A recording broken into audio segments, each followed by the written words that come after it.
Mhuri yeZimbabwe mufaro mukuru kusangana nemi zvekare patiri kuita pano pachannel yenyu yatinokupakurirai nhau dzezviri kuitika munyika yedu yeZimbabwe.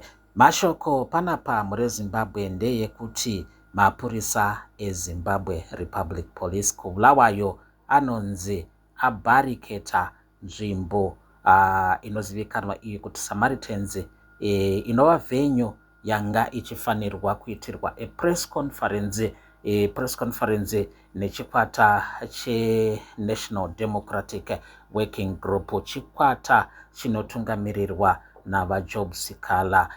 Naizvozvo chikwata ichi cheMatabeleland chapter changa chichifanirwa kuadresa vatapi venhau zvichitevera adresi yavakaita kuHarare, uko vakataura pachena, vakabuda pachena kuti havasi kutsigira Amendment Bill number 3. Naizvozvo vatungamiriri vekuBulawayo vanga vachifanirwawo kutaura pamberi pevatapi venhau danho ravo, muono wavo maererano nenyaya iyi, uye kuti nderipe danho riri kutorwa nechikwata cheNational Democratic Working Group. VaJob Sikala vanotungamirira chikwata ichi pari zvino vari kunyika yeSouth Africa, uko vari kumirira kutrial yenyaya yavo kufambira mberi, kuenderera mberi kwenyaya yavari kupomedzerwa yekuwanikwa vaine zvinoputika mumotokari yavanga vainayo.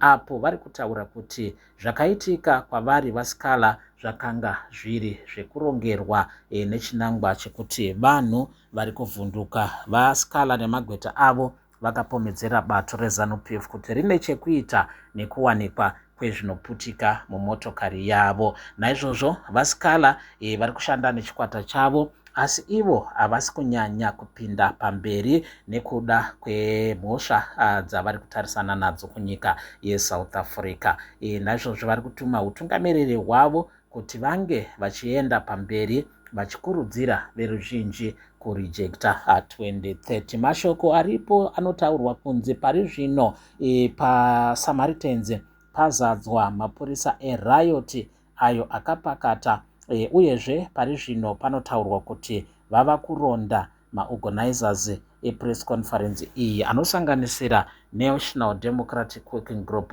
Women Movement President Sharon Ndlovu, the Bulawayo Province Chairman Shine Kawaza, the Provincial Organizer Lungisani Sibanda, and the NDWG Matabeleland North Provincial Chairman Mundumiso Maposa ndo vatungamiriri vanonzi vava kuvhimwa nemapurisa pari zvino. Tinotenda ndonhaurwa yatanga takabata panguva ino mhuri yeZimbabwe maererano nekumiswa nekuvhariridzwa kwaita press conference yanga yakokerwa vatapi venhau nechikwata chavaJob Sikala cheNational Democratic Working Group.